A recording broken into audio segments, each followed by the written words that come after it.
I am Stephanie and I'm an artist. That was more difficult to say than I thought. And I am doing monthly vlogs like this one. And in today's vlog, we are going to talk about disposable pens because that's what I've been working on for the whole of April. So we're already in May, so I'm like a bit late on this vlog. So I decided to work on disposable pens, throwaway pens, you know, the kind of things that you use and then throw away. A lot of plastic, a bit of ink inside. I have stopped buying them a few years ago. At that time, mostly because I had so many at home that I thought, who needs all of those pencils, you know? I am totally, or I used to be, now it's a bit better, I suppose. But I used to be a stationery addict, I guess. I mean, I'm still really into art supplies, but I'm an artist and I use everything I have. So I would not call it an addiction in the sense that I might have a lot, but I use everything, if that makes sense. Anyway, so I had a lot of disposable pens and I stopped buying them. A few years ago, I decided to keep the empty pens, so those that would go to the trash, to possibly make a sculpture from them.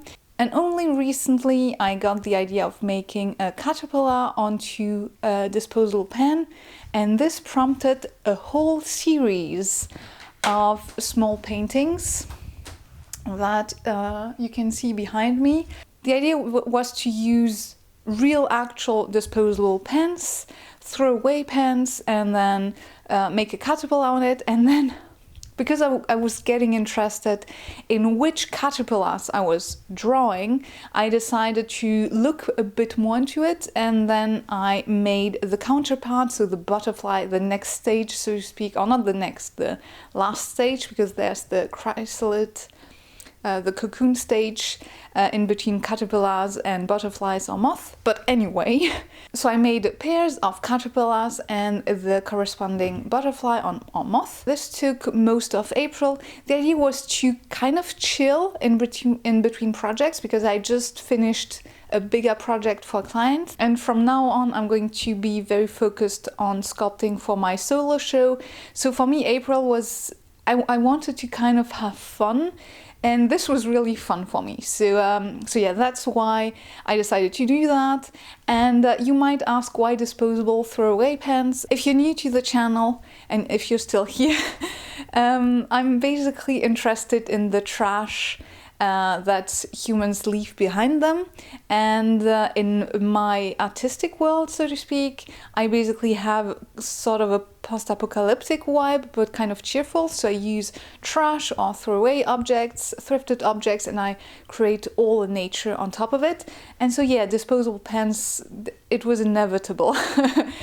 So that being said, I also always kind of want to open up discussions about these. The idea is to kind of start questioning what we use on a daily basis.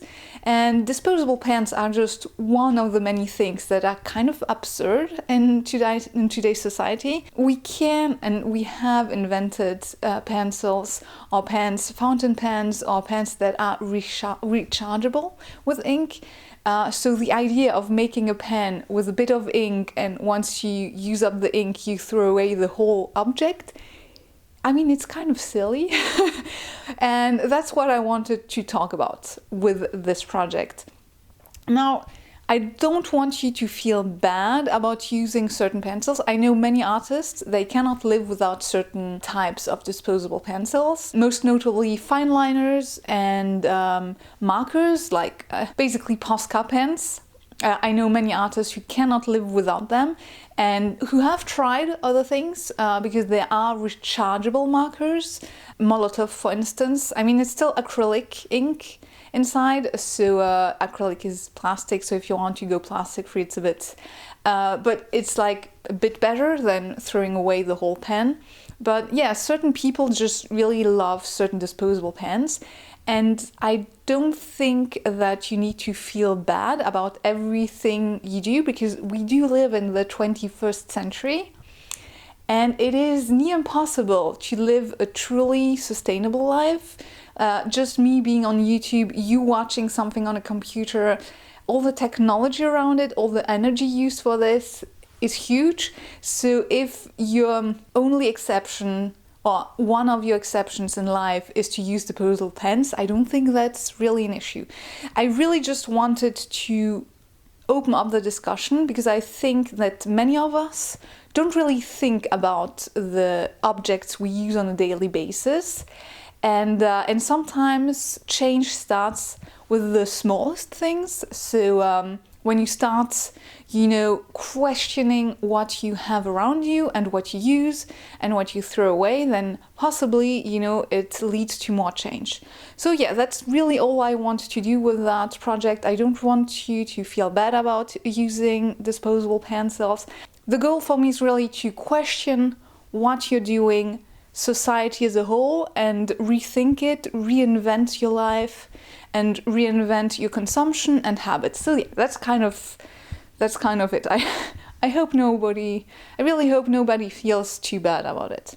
I shared my work on Instagram and have been asked what to use instead of disposable pen. And if you're looking for fine liner replacement, I would suggest to use actual Indian ink.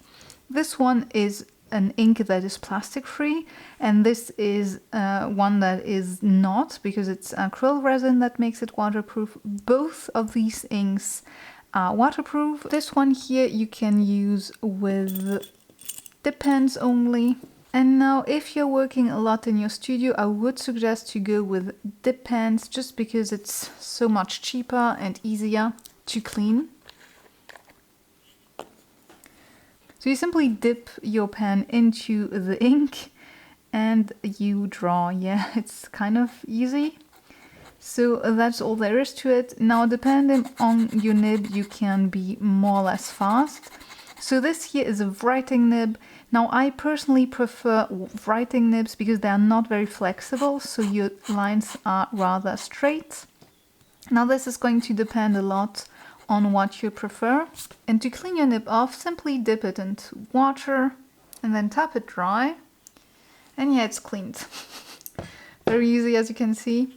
I would suggest to always remove the nib from the holder, as the nib tends to get rusty if left inside. As you can see here, there's a little bit of rust. This nib I have had for 20 years and there's a lot more rust, but it's still going on strong.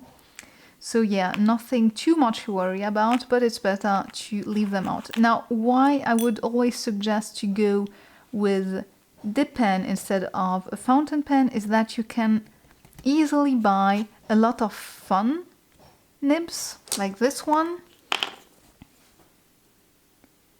Now this is a double nib, so to speak. You can have a lot of fun with nibs and you can try out different versions. Another type of nib is the comic nib, and it's much thinner than usual nibs, as you can see. So you do need a special pen holder. So this one is with silicone. Now in hindsight, kind of regret buying it because silicone is plastic, and you have some of these just out of wood, and those make the thinnest lines ever.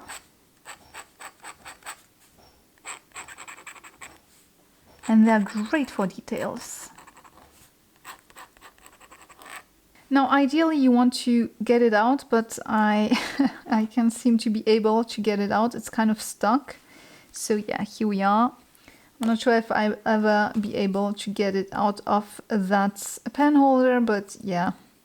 Not sure it's because of the silicone or that nib, I'm not sure. Regardless, it's a useful nib if you're working on details. Now, another thing that is great with dip pens and nibs is that you can easily use colored inks without having to change much. You just dip your nib into another ink. So this one is a blue one.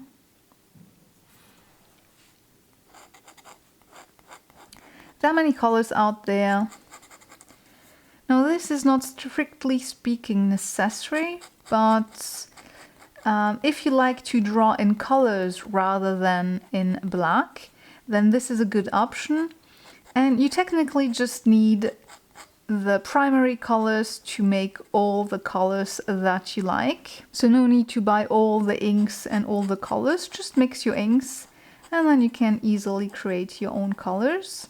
Now, of course, dip pens are great, but if you're on the go, a fountain pen is going to be easier to work with. So I have 2 fountain pens. There are many out there. You don't need those.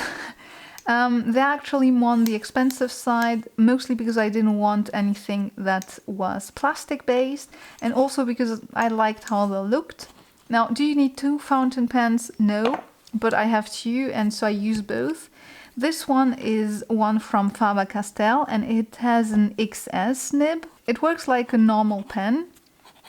As you can see, you can easily use it. So this one is XS and it is finer than the one I have here, which is from Gravitas pen, and this one is thicker. Now sometimes it kind of dries out. You just, if that happens, just dip it into a bit of water and this will help the flow again. This is where you have to be kind of careful with fountain pens. And so this one is much thicker. It's an S nib. They didn't have any XS, but in the end I really quite like it. It sort of depends what type of drawing you're doing.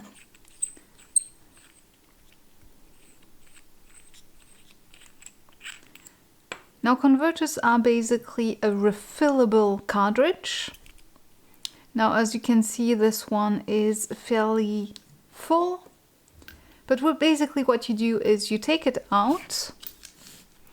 You use an ink that goes into fountain pens. So I'm using the Diatramentis ink, which is waterproof Indian ink that is fine enough. It is pigmented ink, but it is fine enough to go through a fountain pen.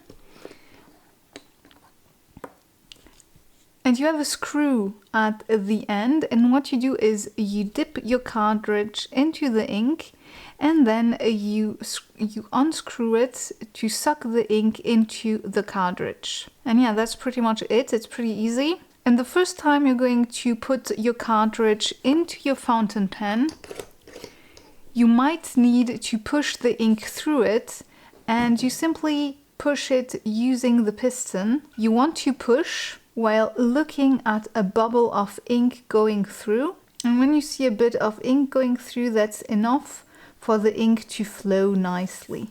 And then you can use your fountain pen.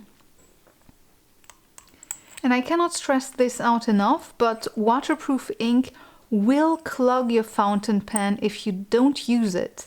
So unless you use it almost daily, I would highly suggest to empty the ink and clean it out thoroughly so it doesn't get clogged and you can use it for years. The other option, of course, is to use ink that is not waterproof, which isn't my case, as I use ink drawings and then I paint over them. Now, when it comes to replacing markers, I feel like colored pencils are probably the easiest tool to use. Everyone knows how to use colored pencils, so there's not much to add to it. I have a bunch of colored pencils that are not light fast, and so I keep them in a jar and I use them to scribble down ideas, to doodle, to just fill my sketchbook with ideas and concepts and color schemes and combinations, just to try out things. Colored pencils are also a good option for kids instead of markers. With colored pencils, there are no worries with markers going all over the clothing that you cannot wash out. Another option, which I don't have, would be crayons. You can draw, you can fill areas, so yeah, a lot of options. And obviously, another option to use colors is to simply go with paint.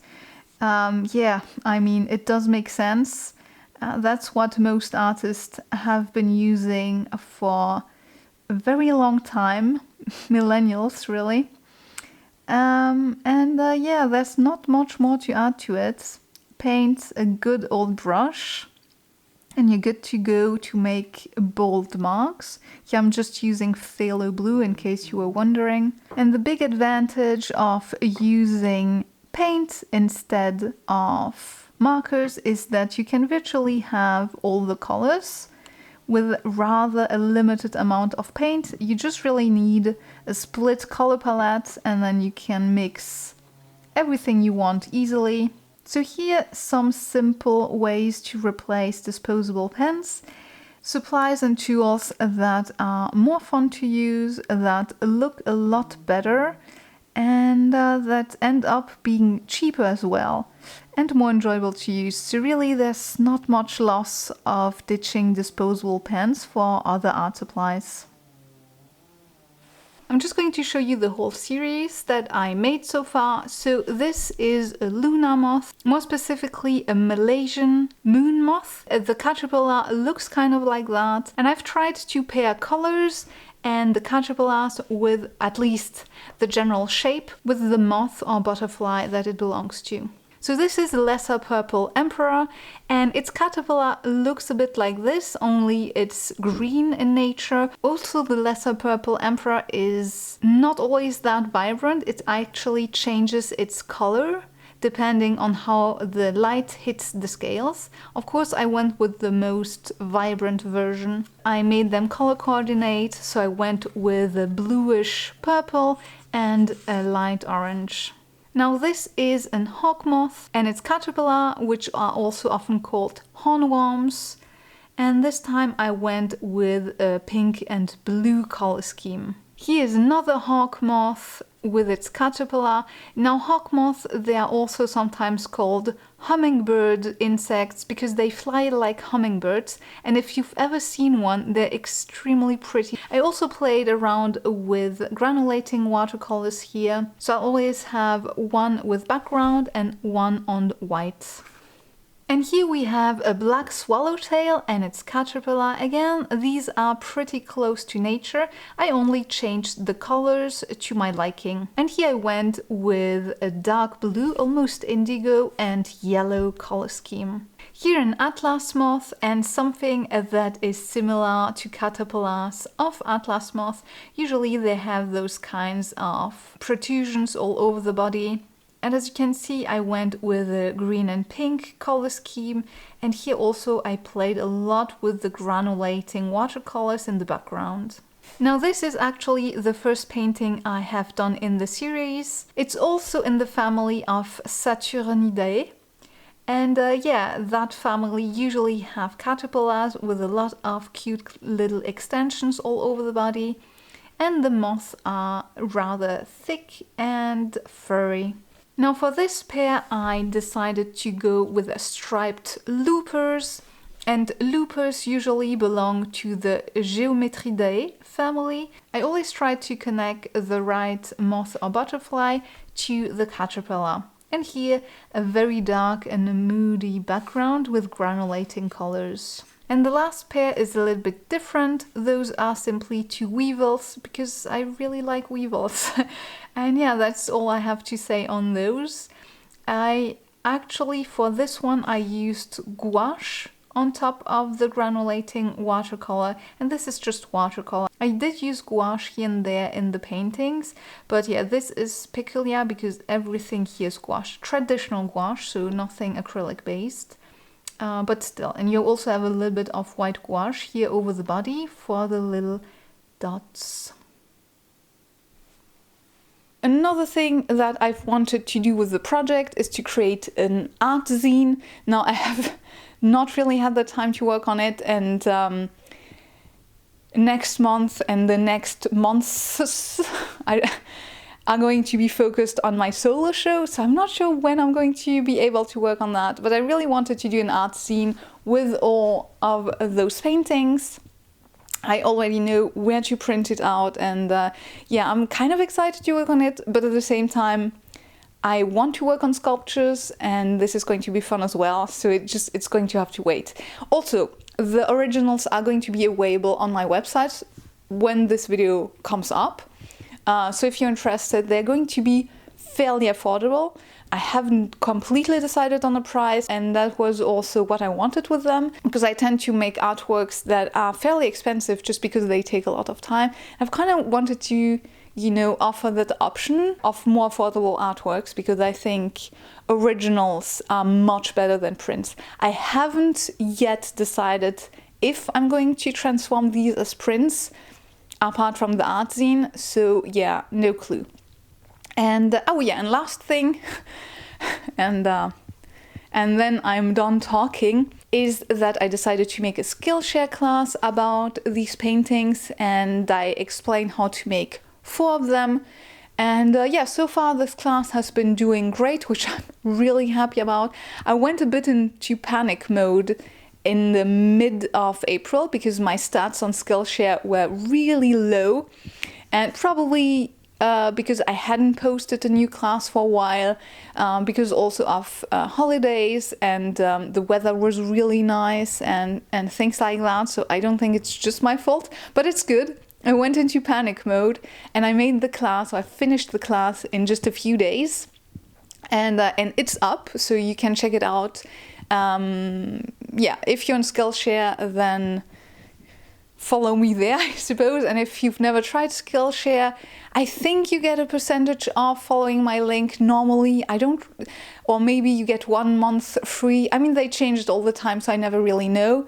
But yeah, be sure to check it out. I think Skillshare is a great place to be if you're interested in art, just because there's so many art classes and it's really cheap per month. I personally paid for subscription for 1 or 2 years, and yeah, it's super interesting. There's a lot to learn there, and I happen to be a teacher as well, so if you're interested in that, yeah. And I'm checking my list. I think that's all. I really hope you're going to enjoy this video, and honestly I really hope, like, the main goal of my work is to make you think and question life and society, and I hope it works. Anyway, thank you so much for being there, and I really hope to see you in my next video. Bye!